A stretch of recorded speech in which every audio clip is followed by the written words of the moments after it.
Bonsoir à toutes et à tous. Bonsoir. Merci d'être venus chez Caribe ce soir, nombreuses et nombreux. On est très heureux d'accueillir cette fête pour le lancement d'un nouveau recueil collectif des éditions Antidata. Bon, c'est quelque chose depuis le début qu'on aime beaucoup, qu'on a découvert peu de temps après la création de la librairie en 2011. Et je crois que le premier recueil qu'on a découvert, le hasard parfois des choses, ça devait être 12 cordes. Et ça avait été l'enthousiasme. Et depuis, je crois que chaque recueil qui se prépare, ça nous excite à l'avance. On se dit, qu'est-ce qu'ils vont nous sortir cette fois-ci comme thème, qui est-ce qu'il va y avoir. Et alors, une des choses qui est caractéristique de la méthode, enfin, s'il y a une méthode, on va le demander à Olivier et Gilles dans 5 minutes, mais c'est qu'il y a aussi le côté très agréable de se dire, bon, est-ce qu'on va retrouver les auteurs des nouvelles précédentes qu'on avait bien aimées? Est-ce qu'il va y avoir des nouveaux qu'on n'a jamais vus, ou des nouvelles qu'on n'a jamais vues, mais qui vont tout à coup, on se dit, ah, c'est magnifique. Donc, il y a vraiment un suspense à chaque fois. Et puis, il y a le thème, quoi. Bon, parce que, maintenant, il y a des thèmes. Bon, la musique, le cinéma, je vais pas critiquer parce que c'était des recueils absolument superbes, 12 cordes et puis version originale. Mais c'est pas non plus des thèmes, enfin, on se dit, oh là là, comment est-ce qu'ils ont trouvé ça? En revanche, la phobie, les voisins, la cabane, là, on se dit, waouh. Le foot. Le foot. Alors, c'est intéressant que tu parles de temps additionnel, donc le foot, parce que j'ai trouvé qu'il y a une étrange proximité entre Petit Ailleurs et temps additionnel. Pourquoi? Parce que la cabane, je trouve ça appelle beaucoup de choses pour tout un chacun, toute une chacune, un imaginaire et des choses. Donc la cabane, ça appelle plein de choses, tout un imaginaire qui est assez focalisé au départ. On se dit la cabane, bon, ça parle d'enfance, ça parle de choses comme ça. On se dit ça va être assez homogène, de même que le foot c'est le foot, quoi. Et pourtant, les 14 auteurs ont montré une manière d'imaginer 14 cabanes complètement différentes, quoi. Même quand parfois il y en a plusieurs qui sont sur la plage, bah c'est pas du tout les mêmes cabanes de plage, c'est complètement autre chose. Et ça, c'est assez magnifique. Donc c'était en fait, avant de parler chacun des textes, ma première question pour Olivier et Gilles, c'est comment vous faites pour pas avoir des nouvelles en fait qui vont dans la même direction, qui vont exploiter la même piste sur un thème donné. Parce que c'est pas évident. Mais nous, on fait rien en fait. Bah non. On reçoit les textes et ça nous arrive d'écarter des bons textes quand ils sont trop proches d'un texte qui nous a déjà plu un petit peu avant. Donc on choisit d'abord, on fait un premier écrémage. Ce qui nous intéresse, c'est ce que nous racontent ces histoires, c'est le style. Enfin, en fait, on a un travail d'éditeur classique. On a une liste avec des cases. Et puis bon, la cabane de plage, c'est coché. La première qu'on lit, c'est la bonne. Et puis les suivantes, ah bah non, c'est déjà appris. Non, on a eu du bol en fait. C'est vrai que ça partait dans tous les sens. Et puis du coup, on a juste pas mis les cabanes de plage collées les trois à côté, c'est tout. Mais pour le reste, on n'a pas vraiment eu besoin de. Enfin, de toute façon, on n'élimine jamais un texte qui est bon sous prétexte que y en a un autre du même thème. Voilà, l'essentiel c'est quand même que les textes soient de bonne qualité. Donc Si ça peut nous arriver si le texte traite vraiment de la même manière le sujet. S'il y a deux textes bons qui traitent exactement de la même manière, on écarte celui qui est un peu moins bon. Voilà. Ouais. C'est vrai. Ah, bon. Ouais, donc, c'est juste recueillant. Bon, en plus, franchement, la couverture est magnifique. Hein. Petit Ailleurs. Et c'est une cabane, hein, on voit pas du tout sur la photo, c'est une cabane qui est sur un bateau. Mais c'est vrai qu'on ne voit pas. Non, on voit pas. Non, mais c'est de l'eau là. En bas, c'est de l'eau. Non, pas du tout. Mais c'est vrai qu'elle a un petit faux air de bayou en fait. Peut-être les couleurs aussi. Et juste devant, il y avait un gars qui était en train de téléphoner avec son téléphone portable, donc j'ai dû attendre qu'il ait fini. Et il n'est pas l'air ravi que je prenne des photos. Voilà, c'est parce que j'aime bien donner un peu de vie. Ah oui, donc c'est une vraie photo. Ça vient pas d'image d'archives de la Nouvelle-Orléans après Katrina. Non. D'accord. C'est en Gironde. On voit son vélo sur le côté. Ouais. Alors bon, pour ceux qui ne sont pas des familiers des recueils Antidata, depuis un certain nombre de recueils, parce que je crois qu'au début c'était pas exactement sous cette forme-là, il y a en plus un plaisir à savourer avec la présentation de chacune des nouvelles, où il y a, donc là je le dis parce que c'est valable ensuite pour toutes, mais il y a un encadré avec, en plus en caractère stencil, enfin je crois, ou proche de stencil, donc comme c'est sur les caisses en fait qu'on va trouver sur les planches qu'on utilise pour les cabanes éventuellement, enfin mais pas que, les spécificités de la cabane, la construction, donc le nom et le prénom du constructeur, qui se trouve être l'auteur. Le propriétaire du terrain, c'est Antidata. Ça alors. Ouais, on fait dans l'immobilier maintenant. Voilà. Je crois que le prénom c'est Ed. Ed Antidata. La surface habitable, donc le nombre de pages. Bon, la location du terrain, et là il y a un petit côté bizarre, c'est que quelle que soit la surface habitable, la location du terrain est au même prix, donc à 11,50 €. Là, on est très militant. Ouais. Et il y a le type. Alors c'est marrant parce que le type, il y a déjà eu un petit parti prédictorial parce qu'il met l'accent sur finalement de quelle sorte de cabane on parle là. Et le type choisi là, je suppose par les éditeurs, est parfois très direct. Parfois, il est assez vicieux. Je vous laisserai le découvrir parce que parfois, il dit le contraire de ce qu'il veut dire en réalité. Et puis, il y a Précédente Masure et autres bicoques, qui a une jolie façon de donner la bibliographie en fait de chacun des auteurs. Donc, comme c'est un recueil de nouvelles, vous vous doutez bien qu'on ne va pas lire des extraits des 14 nouvelles, ni parler en détail de chacune des nouvelles. D'une part parce que ce serait trop long, d'une part parce que le risque avec des nouvelles, même quand il s'agit de nouvelles qui ne sont pas nécessairement des nouvelles à chute, on parle de 14 pages, si on commence à en parler trop, même entre nous, on a vite fait de dévoiler. On a vite fait de tout dévoiler, quoi. Et c'est quand même triste parce que une grosse partie, si ce n'est toutes ces nouvelles, il y a une surprise. Quand bien même c'est pas une révélation finale, hein, mais il y a une surprise. Où est-ce qu'il nous emmène? Où est-ce qu'elle nous emmène en 15 pages? Et moi, je m'en voudrais vraiment de vous faire rater ce plaisir. Donc, en fait, on va rien en dire du tout. On va en dire très peu de choses.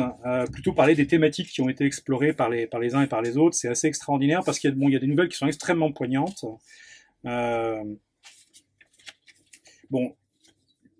il y a la cabane. Moi, c'est vrai que c'était une des premières choses. Je me suis dit, la cabane, c'est un truc intime, c'est un refuge, c'est quelque chose de l'enfance. C'est là où on va quand les choses vont mal. Même si c'est très fragile, on a tous en tête les 3 petits cochons ou les cabanes. Bon, hein, mieux que ce soit des maisons quand même, si on veut que ça résiste un tant soit peu à l'adversité. Mais notamment, la première nouvelle du recueil, celle de Louise Fonte, hein, je sais pas si elle est, voilà, qui est absolument magnifique puisque c'est une cabane qui sert un petit peu de point de fuite, de point de fugue. De points de refuge quand tout va mal, hein, ou des choses en tout cas vont mal, dans un univers un peu idéal de cadre bourgeois, où en fait non, c'est pas comme ça que ça peut fonctionner. Et la fin, notamment les 2 dernières pages, sont absolument extraordinaires dans la façon dont la cabane tout à coup surgit comme la solution provisoire et peut-être même définitive à un vrai problème existentiel, et sous forme de cabane, de cabane à outils. Là, voilà, j'utilise ce que les éditeurs ont choisi comme type. Mais voilà, derrière la cabane à outils, il y a tout un univers en fait qui se dévoile dans les dernières pages, et c'est vraiment magnifique. Je vais les faire dans l'ordre parce que sinon ça va être compliqué pour moi. Donc après, je vais prendre la deuxième, celle de Benoît Camus, qui est un cabanon de jardin, mais qui est peut-être aussi une cabane à outils. Hein, c'est pas complètement sûr parce qu'on sait pas exactement ce qu'il y a dans cette cabane, mais en tout cas autour il y a un jardin, ça c'est sûr. Et il y a un nain de jardin. Benoît Camus a réussi quelque chose de très très beau, c'est que par un dialogue qui est un peu surréaliste, légèrement fantastique, c'est-à-dire que on sait pas toujours si le narrateur ou le locuteur, si en fait il picole trop et qu'il raconte n'importe quoi, ou si en fait il se passe vraiment des choses bizarres dans ce coin de jardin, et on est avec lui comme ça, on suspend le doute, en disant, et puis bon, là pareil, il y a dans les dernières pages, dans la dernière phrase, un éternuement significatif. Voilà. Tu viens de dire la fin. Là. Un éternuement, on ne sait pas qui a éternué. Franchement. La nouvelle de Pascal Pujol, c'est une cabine de plage, donc c'est la première cabine de plage officielle du recueil, dans l'ordre de lecture. Alors la cabine de plage, j'essaie de pas en dire trop parce que là il y a une ruse narrative assez extrême. Alors si, c'est super rusé, c'est-à-dire que on sait pas bien qui parle, et c'est vachement bien fait parce que ça vous met en porte-à-faux. Et puis là aussi, ça crée tout à coup de la surprise qui surgit alors qu'on parle quand même d'une location du terrain, d'une surface habitable de 12 pages. Donc c'est une nouvelle qui est courte, et il y a vraiment donc une femme, son enfant, là, une cabine de plage sur la plage, et puis un père absent, disparu définitivement ou pas, on ne sait pas exactement, il y a des indices, Et il se passe plein de choses dans la tête de l'enfant, dans la tête de la mère, et puis peut-être ailleurs. Et ça, je vous en dis pas plus parce que cet ailleurs est assez extraordinaire. Même s'il est lié à la cabine de plage, hein, il n'y a rien qui est là par hasard, hein, faut pas croire. Rien n'est gratuit. Enfin, pardon. En plus, on nous rappelle à chaque fois le prix de la location du terrain. Bon, alors, la nouvelle de Guillaume Couty, qui est là, pardon. Bon, je crois que moi, c'est celle que parfois, des recueils, même quand j'aime toutes les nouvelles, il y en a une, pas tout à fait ma préférée, mais en tout cas celle où je me dis, waouh, c'est quand même vraiment chose, parce que c'est une nouvelle juridique. En fait, c'est génial, c'est le genre de la nouvelle de procès. Donc c'est quand même un style assez rare en nouvelle, parce que généralement un procès, il faut plutôt faire quelqu'un qui le fait magnifiquement. Très récemment, on l'a vu, Philippe Jainada, avec soit la serpe, soit la petite femelle. Il faut plutôt 400 ou 600 pages hein, pour un peu s'installer dans le procès. Là, c'est fait en 14 pages, nous dit la surface habitable. Et donc, bon, je vais quand même donner le titre de la nouvelle, de toute façon vous l'aurez à peine ouvert, donc ça s'appelle Perché. Et le juge, l'avocat et donc la partie civile, le procureur, pardon, débattent de façon extraordinairement sérieuse et extraordinairement juridique de savoir si un... Il faut pas te dire. Non, si un client a pas utilisé en fait une astuce juridique qui est inadmissible et qui mérite la condamnation la plus sévère, parce que sinon, c'est vraiment la porte ouverte à toutes les fenêtres. Je m'étais juré que je le placerais, donc bon, c'est fait. Et la sentence est très argumentée. C'est magnifique, c'est magnifique. Et ça finit effectivement par un arrêt, un véritable arrêt juridique, écrit en italique pour qu'on se trompe pas avec le texte des plaidoiries et de la discussion entre les professionnels. Donc, arrêt de la cour. Hein, première chambre, et avec vu la loi organique, vu la loi ordinaire, et tout, et donc c'est magnifique, et c'est vraiment, c'est pas seulement très drôle, et c'est très poétique en fait, et rendre le vocabulaire juridique poétique, c'est toujours une performance qui mérite d'être soulignée. Ensuite, donc Gilles Marchand, en homme responsable, c'est une cabane héroïque, mais c'est une cabane héroïque. J'avais pas réalisé que c'était une cabane héroïque, mais oui. Là, je vais être obligé de tricher un peu parce que sinon ça en dit trop. Je vais faire une exception. Je vais juste dire les trois premières phrases, comme ça. Après, je parlerai pas de la nouvelle. J'ai été un Indien, j'ai été un cow-boy, j'ai été shérif, trappeur, chercheur d'or, ermite, aventurier, mercenaire. J'ai été Indiana Jones et j'ai été Davy Crockett. J'ai été Tarzan, j'imitais son cri à la perfection, aux grandes dames de mes parents, de mes frères et de mes voisins. J'ai été Spartacus, j'ai été Robin des Bois, j'ai même été Christophe Colomb. Mais j'ai arrêté avant la découverte de l'Amérique. Trop de responsabilités. Dans ma chambre, toujours dans ma chambre. J'ai été allergique, j'ai été asthmatique. Ces deux activités n'ont jamais été compatibles avec une vie d'aventurier. Et à partir donc de cette petite introduction qui renvoie à l'enfance, effectivement, en donc cette fois 9 pages, c'est une des plus petites surfaces habitables du recueil, et Gilles Marchand nous fait une de ces choses dont il a le secret maintenant, parce que je crois que c'est sa 8e ou 9e participation à une anti-jeu collective anti-data, et on sait tous que c'est pas parce qu'il est l'un des éditeurs, ils sont pas complaisants comme ça chez Antidata, vraiment, hein, vous le savez. Et en tout cas, c'est une très très belle nouvelle. Alors là, effectivement, là, c'est une sorte de cabane qui renvoie. Et ben voilà, ça tombe bien parce que juste derrière, ces éditeurs sont rusés. Hein, juste derrière, il y a celle de Nicolas Houguet qui est une cabane qui est du même type général, même si celle-là s'appelle Artefact psychanalytique. Mais on sent bien qu'on est dans la même race de cabane. Elle s'appelle Transfert, la nouvelle. Et là, effectivement, il y a un transfert, mais qui est assez étonnant, puisqu'il y a un psy dont on entend parler par son patient, en fait, puisque c'est le patient qui parle. Et ce psy, il lui arrive finalement des choses, et ce qu'on apprend par le patient, on en sait plus finalement à la fin sur ce qui arrive au psy qu'au patient lui-même. Et c'est assez magnifique. Et à la fin, il est quand même question de se ranger à la raison, à savoir à la cabane. Et c'est superbement fait, parce que ça a effectivement... on sent qu'il y a une interrogation psychanalytique assez profonde qui est masquée et puis qui parle d'artefacts psychanalytiques, mais de topologie. Et il y a bien une question de topologie freudienne, enfin, ou peut-être pas d'ailleurs freudienne, enfin bref, mais qui est à l'œuvre. Et c'est superbement fait avec un vocabulaire là aussi. Je m'arrêtais sur la dernière phrase, mais je vais pas la dire parce que là, franchement, la dernière phrase est absolument magnifique. De toute façon, vous allez le lire tout de suite, là, vous l'avez déjà lu, vous allez le lire en sortant, voire même pendant. Là, tout. La nouvelle suivante, Fabien Maréchal. Alors celle-là, ouais, c'est la cabane.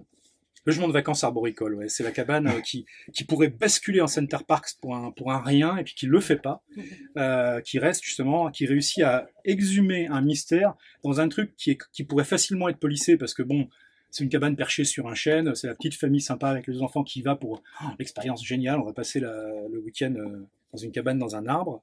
Au début, vous dites non, sérieusement. Et en fait, c'est étonnant, incroyable. On rencontre des gens assez inattendus. Évidemment, on raconte des histoires, hein, parce que c'est assez frugal ce qu'il y a dans cette cabane. Donc par rapport à peut-être les habitudes qu'ils avaient à la ville, il n'y a pas de console, il n'y a pas de jeux vidéo. Donc bah voilà, on revient, on raconte des histoires. Et ces histoires, si elles entrent en résonance avec ce qu'il y a autour, à savoir la forêt, qui ne doit pas être quand même la grande forêt d'Europe centrale sauvage du Moyen-Âge, hein. C'est une forêt un peu domestiquée, mais même dans les forêts domestiquées, il peut se passer des choses. Sachant que la nouvelle s'appelle La gueule du loup, qui donne quand même peut-être un indice sur ce qui peut se passer. Je ne vais pas vous en dire plus, c'est trop chouette de le découvrir, et puis surtout de voir comment ça peut réenchanter en fait une vie de couple qui sinon s'annonçait quand même assez triste. Ah ben voilà une nouvelle cabane de plage, pardon, enfin non, une roulotte balnéaire, pardon. Les éditeurs sont vraiment font très attention à éviter les répétitions. Donc celle de Laurent Banitz, Les bains de mer. Bon, Les bains de mer, c'est peut-être, alors il y a beaucoup de ces nouvelles qui sont très émouvantes. Celle-là, j'ai trouvé émouvante d'une façon particulière parce que elle parle du Crotoy, qui est un endroit. Alors, je sais pas si vous connaissez le Crotoy, tout le monde ne connaît pas le Crotoy, mais c'est sur la rive nord-est de la baie de Somme. C'est une des premières stations balnéaires qui a été construite vraiment comme une station balnéaire. C'est-à-dire qu'il n'y avait rien avant, ça a été exhumé du sable pour y faire des bains, quoi. Et donc dans les années 20. Et ça se passe en grande partie dans les années 20, mais c'est sur le mode du souvenir. C'est un enfant qui n'est pas complètement situé par rapport à ceux dont il parle, mais on se rappelle en fait de choses qui se sont passées là. Et ça parle à la fois c'est quoi la surface habitable ? En 16 pages. Ah oui, là, il s'est un peu lâché, Laurent Banitz. C'est presque un roman, 16 pages à l'échelle de ce recueil. Et en fait, ça raconte effectivement la Première Guerre mondiale. Ça raconte la naissance de l'industrie dans le Nord, enfin dans le Nord-Pas-de-Calais et dans la Picardie. Ça raconte les questions d'héritage, les questions de fratrie.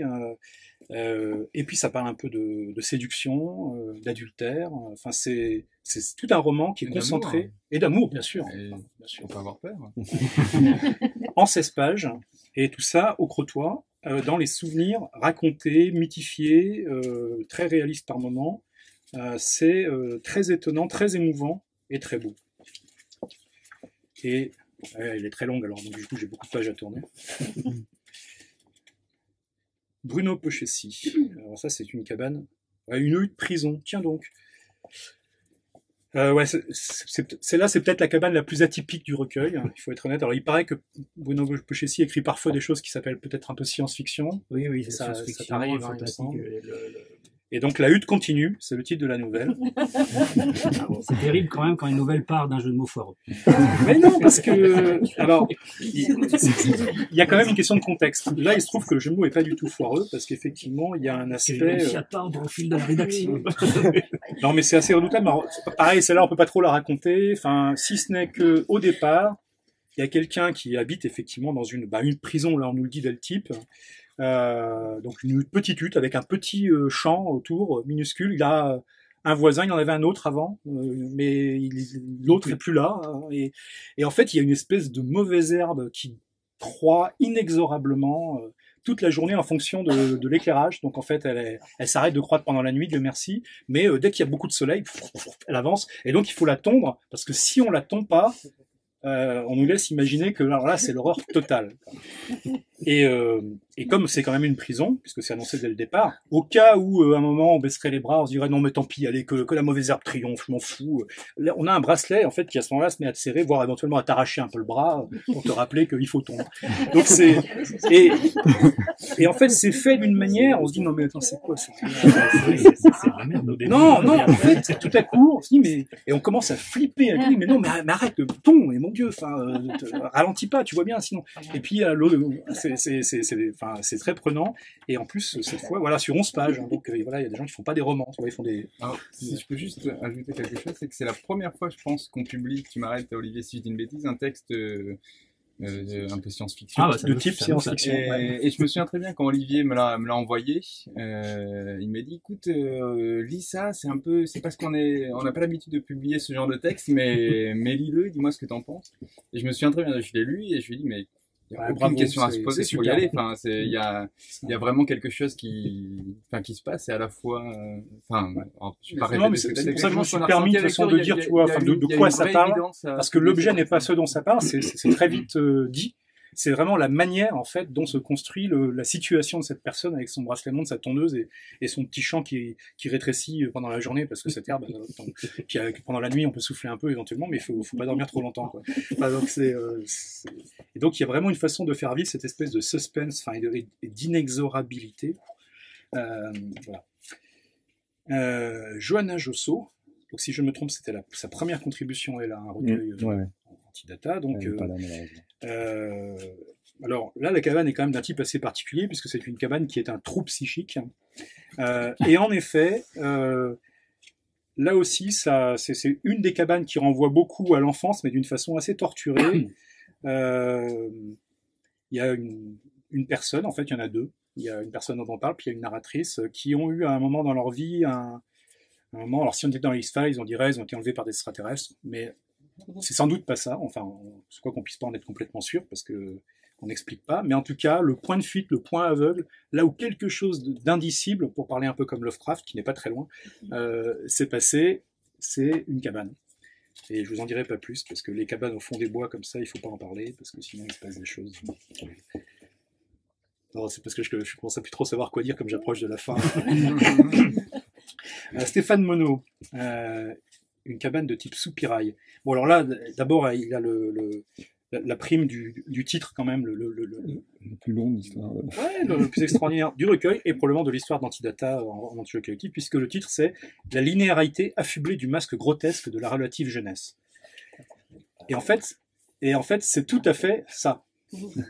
Non, non, c'est une très belle histoire. C'est une histoire de complicité entre un gamin et disons un routard, pour pas dire un clochard. Mais on est dans cette zone de clochard céleste ou de routard un peu défraîchi.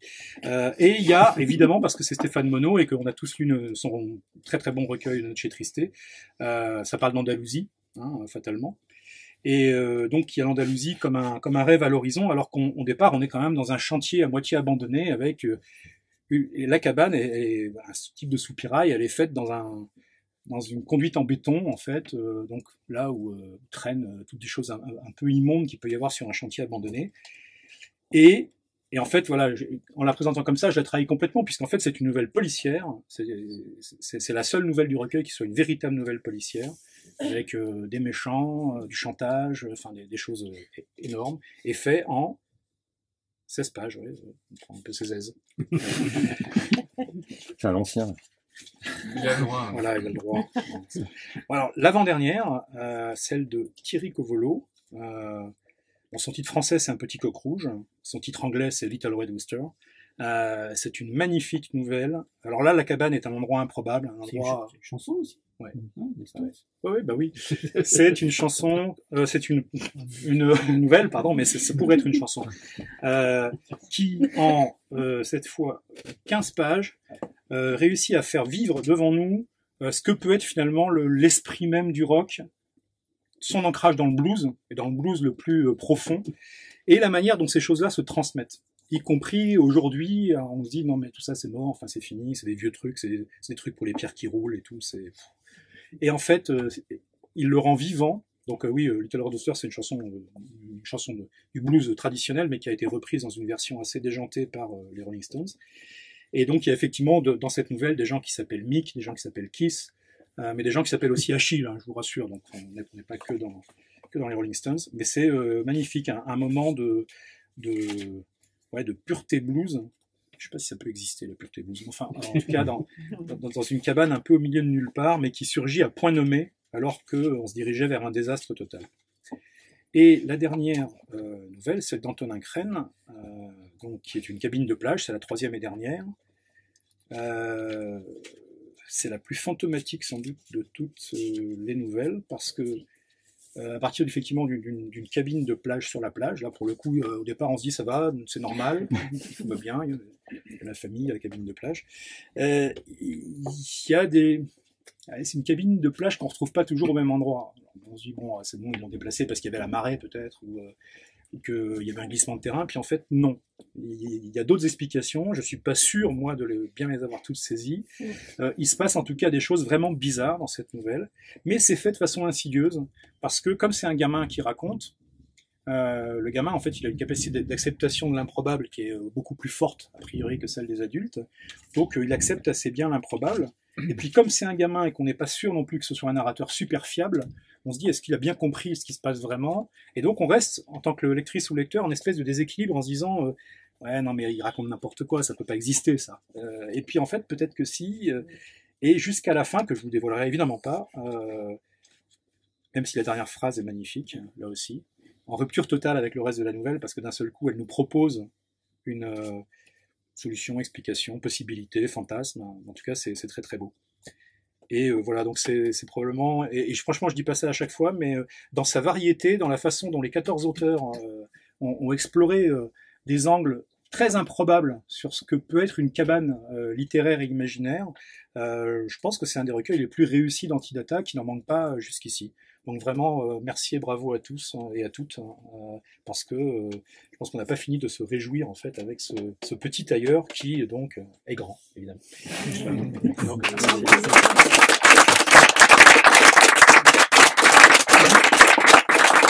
alors, en tout cas, vraiment, bravo. Super recueil. Et voilà, enfin, là, c'est off, mais en plus, l'équilibrage entre effectivement des gens qu'on a déjà lus chez Antidata et puis des nouveaux ou des nouvelles qui arrivent et qui s'insèrent dans le mouvement et tout, enfin, ça, c'est aussi un beau travail éditorial. Hein, vraiment. Je crois que ça faisait longtemps qu'on n'avait pas eu autant de nouveaux auteurs ouais, en plus. C'est ce qui m'a semblé. J'ai pas fait un décompte, mais ça m'a semblé d'un seul coup, mais jamais lu, jamais lu. Mais c'est ça qui est bien, c'est d'entendre de nouvelles voix, parce que c'est vrai que la nouvelle a l'air assez facile, enfin ça a l'air assez facile de raconter, d'écrire une nouvelle parce que c'est tout petit, mais en fait la grande difficulté de la nouvelle, c'est qu'il faut raconter un monde en très peu de pages. C'est-à-dire là où un romancier va prendre 250 pages, celui qui écrit une nouvelle, pour installer son lecteur dans l'ambiance, il va avoir une dizaine de pages maximum. Et c'est justement ça qui fait que, enfin, c'est à la fois le côté casse-gueule et la richesse de la nouvelle, c'est que quand une nouvelle est réussie, elle est vraiment, faut que ça fonctionne, qu'elle nous embarque immédiatement. On peut pas une nouvelle moyenne et une mauvaise nouvelle en fait. Je sais pas si c'est très intéressant. Ça se résume en un mot. Quintessence. Moi, c'est pour ça que je disais, parce qu'on avait fait une soirée à laquelle Olivier était présent l'année dernière, en fait, avec des éditeurs moins nécessairement spécialisés forme courte que Antidata, mais des éditeurs qui produisent aussi un certain nombre de nouvelles, donc des éditeurs moyens et petits. Et on avait effectivement aussi questionné cette question de est-ce qu'une nouvelle doit nécessairement avoir une chute? En fait, on était tous d'accord que non, mais que même quand une nouvelle n'a pas de chute, en fait, la façon dont elle dévoile son univers, en soi est déjà un travail extrêmement spécifique, et on peut pas dire que finalement écrire une nouvelle de 15 pages c'est bon, écrire un roman en condensé, c'est un autre travail, quand bien même il n'y a pas un coup de théâtre. Alors qu'effectivement, notamment une tradition que Bruno connaît bien, mais il n'est pas le seul, parce que le genre science-fiction a été plus que d'autres très ancré dans la nouvelle pendant très longtemps pour un tas de raisons qui sont pas seulement littéraires, qui sont aussi économiques, hein, et de mode de fonctionnement aux États-Unis. Et encore de nos jours. Et du coup, il y avait une surreprésentation de la chute, enfin, vraiment du truc qui converge pour que dans les 3 derniers mots de la nouvelle, il y ait la révélation. Et on démontre sans arrêt dans les recueils Antidata, entre autres, que c'est une des façons de faire, mais qu'il y a bien d'autres façons de faire, et qu'il y a des nouvelles qui n'ont pas nécessairement besoin d'une chute pour être complètement sidérantes. Mais c'est très souvent dans les concours de nouvelles, il y a des gens qui font les règlements de concours, précisent d'ailleurs, ils rappellent ce que c'est une nouvelle, donc ils précisent le nombre de signes, et ils disent qu'une nouvelle doit avoir une chute. Et nous, souvent, on se rend compte qu'une nouvelle, il y a des nouvelles dont on propose à l'auteur, on n'impose jamais rien, mais on propose de couper la chute, et souvent elle prend plus de profondeur parce qu'une chute est souvent artificielle. Pas toujours, mais ça arrive que l'auteur ait envie de conclure, et que la chute revisite ce qui a déjà été dit. Mais si le texte est bon, il n'y a pas besoin de le revisiter dès le premier passage, il était bon. On n'est pas obligé de faire un Fight Club à chaque fois. Et un texte qui se tient, la chute, enfin c'est une fin, il y a un processus narratif, hein, évidemment. On nous amène à la fin, mais la fin on n'est pas obligé de revisiter la nouvelle à cause de cette fin. Et puis il y a certaines chutes, mais effectivement peut-être dans des grosses productions de nouvelles au kilomètre, et en SF mais pas seulement, où la chute c'est l'explication de trop parfois. Ouais, ça bousille tout en fait. Justement, on était là en train de rêver avec 5-6 possibles, dont un qui est peut-être plus fort, mais qui s'est imposé tout seul, puis venir le tamponner à la fin en disant oui, bah c'était bien ça. Oh. J'avoue que c'est un petit peu ce qui s'est passé en ce qui me concerne. Il y avait un petit paragraphe en plus. Ils m'ont dit, mais si on l'enlève, je l'ai enlevé, j'ai fait ah oui, tiens, ça marche bien. En restant légèrement suspendu comme ça. Non, la conclusion est quand même là, mais il y avait ce chouïa d'explications en trop qui effectivement était. Après, il y en a qui réussissent à mettre la chute au début. Pascal, par exemple, elle met la chute au début, mais tu te rends compte qu'à la fin. Ah, faut pas le dire. Tout à l'heure, tu parlais de la nouvelle qu'il avait réussi à faire en 10 pages, ce que certains font en 400 pages, mais on a quand même coupé 380 pages. Voilà, finalement, il n'y a pas de secret. C'est toute la fin, en fait. Alors, et parce que ça parle encore de nouvelles, enfin, certains d'entre vous connaissent peut-être, mais je le mentionne au passage parce qu'après on va aller boire. Mais il y a un livre assez chouette de Stéphane Michaka qui s'appelle Ciseaux et qui raconte la relation assez particulière qu'a entretenue pendant des années Raymond Carver avec son éditeur dont le surnom était Ciseaux, et parce que depuis Raymond Carver, une fois qu'il est devenu célèbre, a obtenu de rééditer l'ensemble de ces nouvelles dans leur version d'origine, c'est-à-dire avant qu'elles soient coupées. Et c'est paru en anglais il y a déjà quelques années, mais les éditions de l'Olivier ont eu la gentillesse et le courage d'éditer l'ensemble, c'est-à-dire les nouvelles telles qu'elles sont parues à l'origine, coupées par pas Atticus Leach, enfin Leach mais pas Atticus, pardon, Gordon, et puis les nouvelles telles que Carver les voulait au départ. Et en fait, c'est très étonnant parce que je pense que suivant chaque lectrice ou chaque lecteur, on va se dire ah ouais, c'est beaucoup mieux quand c'est Carver qui se laisse aller, puis au contraire, c'est beaucoup mieux quand l'autre a été un peu sévère et lui a fait virer tout un tas de trucs, qui ajoutent quelque chose, mais pas nécessairement la puissance, et c'est étonnant hein, comme comparaison. Ça aurait été une souffrance là, parce qu'en fait son éditeur profitait qu'il soit en désintox, enfin voilà, qu'il soit pour lui imposer ses coupes en fait. Donc pour Carver c'était une souffrance. J'espère que sinon on peut en parler. Mais l'idée c'est que voilà, que tout le monde soit, on fait ça pour le texte, on fait pas ça voilà. Ça fait partie du travail. Il y a des auteurs qui se sclérosent sur leur prose au point de la trouver, de la sacraliser à un niveau d'une stupidité effarante. Je ne sais pas si c'est les mots parfaits pour conclure, mais il y a quelque chose. C'était mieux Quintessence, c'était meilleur ça, Quintessence. En tout cas, merci beaucoup. Et puis donc, on va poursuivre. Donc, voilà, autour de quelques verres.